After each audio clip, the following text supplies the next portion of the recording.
7장 13절에서부터 22절입니다. 우리 한 절씩 교독하면서 봅시다. 솔로몬 왕이 사람을 보내어 히람을 두로에서 데려오니 그는 납달리 지파 가브의 아들이요 그의 아버지는 두로 사람이니 롯의 대장장이라. 이 히람은 모든 노름물에 지혜와 총명과 재능을 구비한 자이더니 솔로몬 왕에게 와서 그 모든 공사를 하니라. 그가 높기둥 둘을 만들었으니 그 높이는 각각 18규빗이라. 각각 12규빗 되는 줄을 둘을 만하며 또 돌을 녹여 부어서 기둥 머리를 만들어 기둥 꼭대기에 부었으니 한쪽 머리의 높이도 5규빗이요 다른 쪽 머리의 높이도 5규빗이며 기둥 꼭대기에 있는 머리를 위하여 바둑판 모양으로 얽은 그물과 사슬 모양으로 따은 것을 만들었으니 이 머리에 7이요 저 머리에 7이라.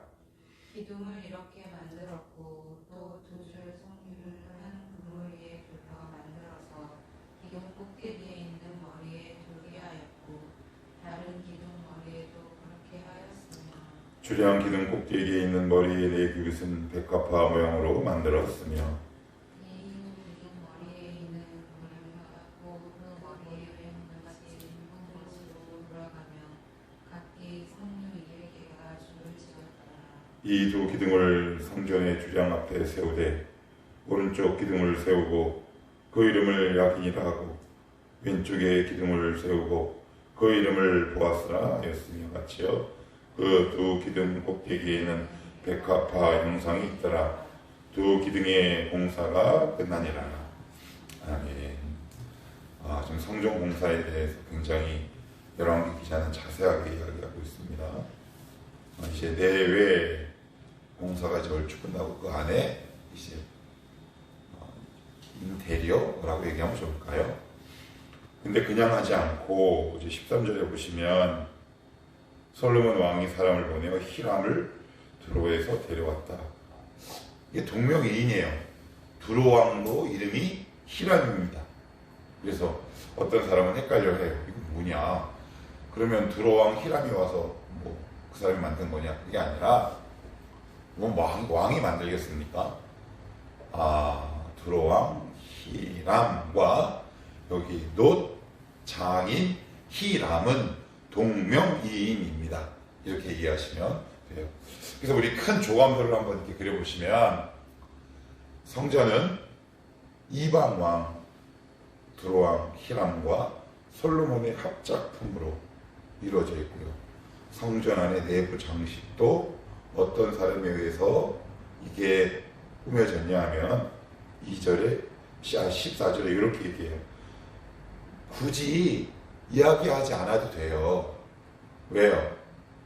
이 사람이 그렇게 중요한 사람, 물론 중요하긴 한데 두로왕 히람도 아니고 놋 장인 히람의 출신을 기록해요.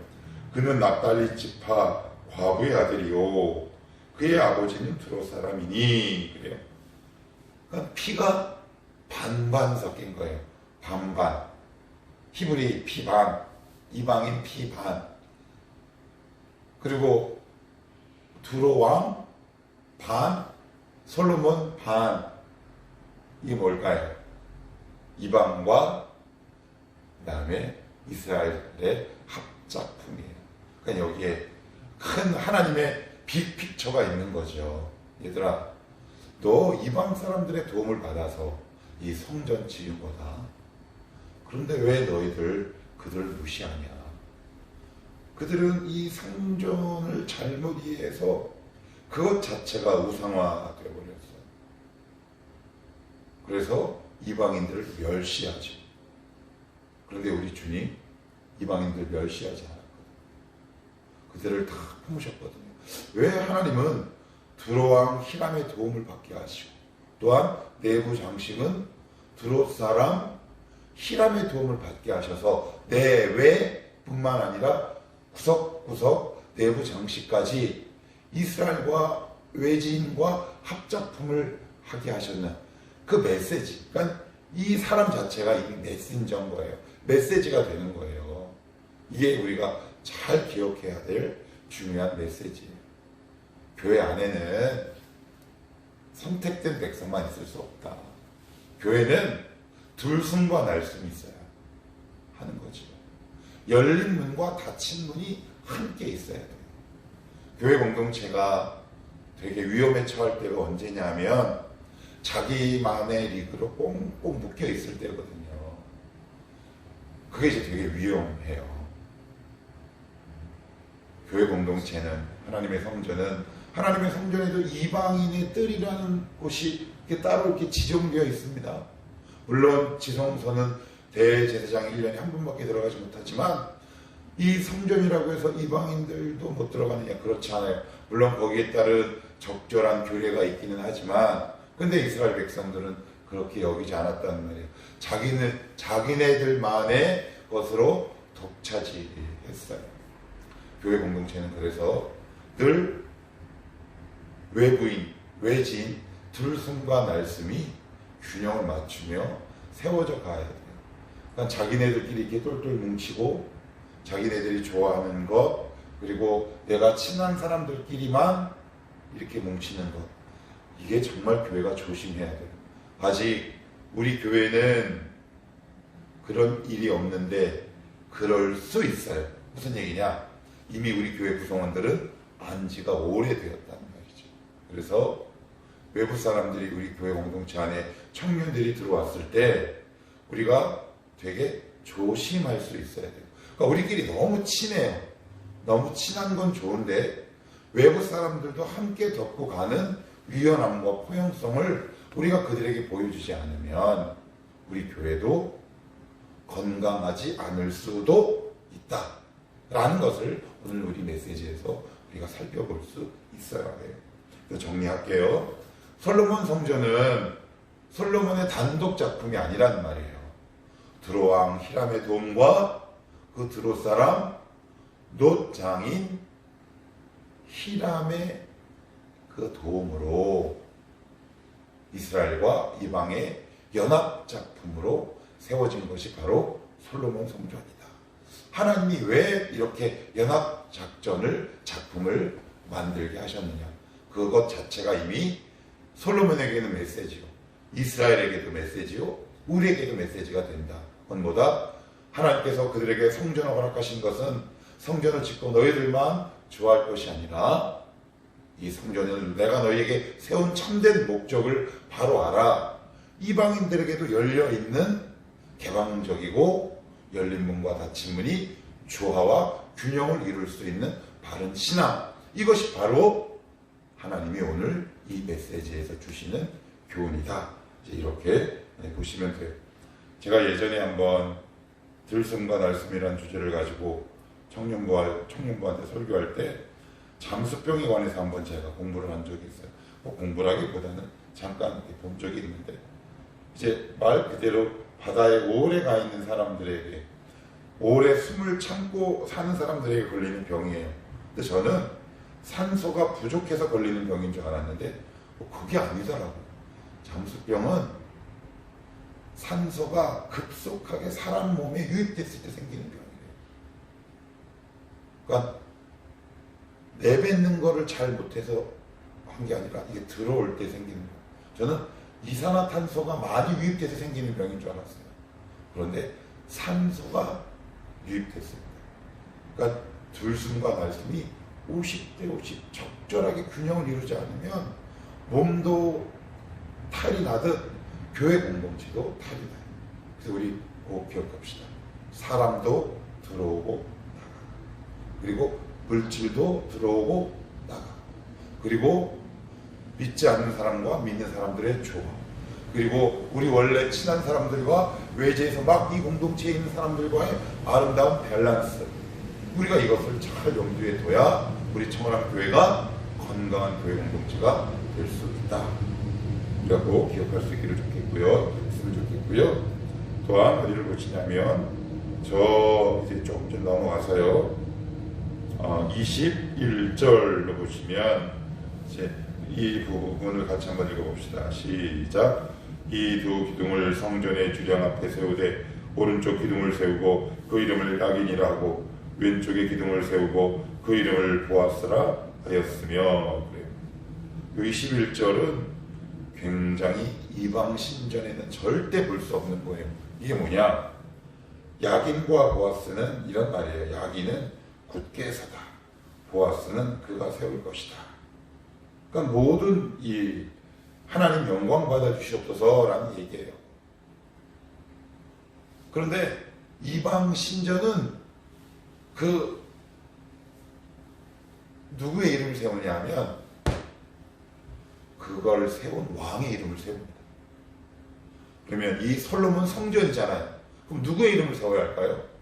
한쪽은 두로왕 히람, 한쪽은 솔로몬의 이름을 세워야 돼요. 그런데 그들의 이름은 전혀 들어가지 않습니다.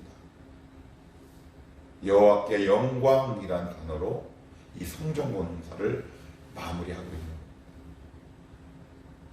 우리 인생의 모든 것 다 하나님 때문인 거죠. 하나님께 영광이에요. 코람 데오 글로리아, 솔리 데오 글로리아. 오직 하나님 앞에서만 영광 올려 드립니다. 하나님이 세우셨으니 그가 세우고 책임지실 것이다. 모든 일의 주도권은 하나님이 지고 계시다. 그리고 하나님 이 일로 통해 우리 주님 홀로 영광 받아 주시옵소서. 지금 그 고백을 솔로몬이 하고 있는 거죠. 얼마나 자기 이름을 넣고 싶었을까요? 인간은 그런 것 같아요. 자기 이름을 뭔가 이렇게 넣고 싶거든요. 저도 그래요. 안 그런 척 하는 것 뿐이죠. 참는 거예요. 우리의 본능이 그렇게 호락호락하지 않아요. 그래서 저기에 나의 이름 말고 누군가 이름이 새겨지는 거 그렇게 호락호락하지 않습니다. 나의 이름이 아니라 타인의 이름이 불려지는 것 우리의 시기심을 자극합니다. 여기는 단순히 하나님께 영광이 아니라 자기가 높아지고 싶은 그 솔로몬의 마음을 탁 누르고 하나님께 영광 올려드리는 겁니다. 하나님, 주님이 하셨습니다. 주님 영광 받아 주시옵소서. 우리 마음 가운데 언제나 항상 스물스물 올라오게 하는 것들이 있습니다. 나의 이름입니다. 나의 이름. 우리는 나의 이름이 항상 중요합니다. 그런 거 올라올 때 요 말씀을 기억하십시오. 이게 무슨 얘기예요? 성전 양 기둥에 그 이름을 탁 하고 새긴 겁니다. 그러니까 그 성전을 왔다 갔다 할 때마다 뭐예요? 하나님이 세우시다. 하나님이 이 성전을 굳게 하시고 책임지실 것이다. 하나님 영광 받으시옵소서. 이 고백을 하며 다니는 거죠. 그렇습니다. 사실 솔로몬과 히람이 했지만 이 모든 배후에는 우리 주님이 영광 받으셔야 했습니다. 왜요? 설계 양식부터 모든 것을 주님이 다 친히 설계하셨기 때문에 그래요. 다시 한번 말씀드리지만 내 인생의 주도권을 하나님이 쥐고 있다는 것은 결코 어리석은 일이 아니다. 여러분이 쥐고 계십시오. 얼마나 불안한지 모릅니다. 하나님이 쥐고 계신 게 얼마나 다행이고 감사한지 모릅니다. 어떤 때는 내 뜻대로 되지 않아서 답답하고 속상하고 마음 아플 때도 있을지 모르겠지만 하나님이 내 인생의 주도권을 쥐고 계시고 우리 청월함 교회에 주도권을 쥐고 계십니다. 여러분의 인생의 주권도 쥐고 계십니다. 그 하나님께 맡기는 것이 훨씬 수월하다. 아무튼 솔로몬은 자기 이름을 새기지 않고 거기다가 하나님께 영광을 올려드리는 이 신앙 고백이 담긴 문구를 새겼다. 하나님 영광 받아 주시옵소서. 결정적일 때 나의 신앙이 드러낸다는 것, 나의 이름을 새기고 싶지만 거기에 내 이름을 과감히 지우고 거기에 예수의 이름을 높이는 것, 그게 바로 결정적인 성도와 신앙인의 차이 아니겠습니까? 여러분의 이름이 드러내고 싶을 때 과감히 삭제하십시오. 그거 덕이 안 됩니다. 오직 성삼일체 하나님 앞에만 영광 올려드리십시오. 그럴 때 하나님이 그 영광 받으시고 여러분을 존귀하고 높이 대우하실 겁니다. 마지막으로 여기서 한번 보시면 21절을 제가 다시 한번 볼게요. 이 두 기둥을 성전의 주장 앞에 세우되 오른쪽 기둥을 세우고 그 이름을 야긴이라 하고 왼쪽에 기둥을 세우고 그 이름을 보아스라 하였으며 22절 그 두 기둥 꼭대기에는 백합화 형상이 있더라. 두 기둥의 공사가 끝나니라. 이렇게 되어 있습니다. 사실 이 고백은 이게 참 되게 놀라운 고백 같아요. 이 기둥이잖아요. 눈에 훤히 보이는 곳에 이렇게 야긴과 보아스. 다시 한번 말씀드리면 야긴은 굳게 서다. 보아스는 그가 세우실 것이다. 여기 보면 그가 세우실 것이다 라고 되어 있습니다. 스스로 세워진 것은 아무도 없습니다. 솔로몬 성전도 이스라엘도 우리의 인생도 그가 개입될 때만 세워집니다. 그가 세우는 겁니다. 내가 세운 것 아닙니다. 하나님이 세워가셔야 합니다. 이 고백이 빨리 터지면 그 인생이 참 수월할 것 같아요. 하나님, 사실 내가 세워가는 것 같지만 하나님이 우리 교회를 세우고 하시고 저의 삶과 기업을 세워가십니다. 이 고백이 여러분들의 입술 가운데 터져나왔으면 좋겠고요. 그것이 우리의 신앙 고백이 되었으면 좋겠습니다. 기도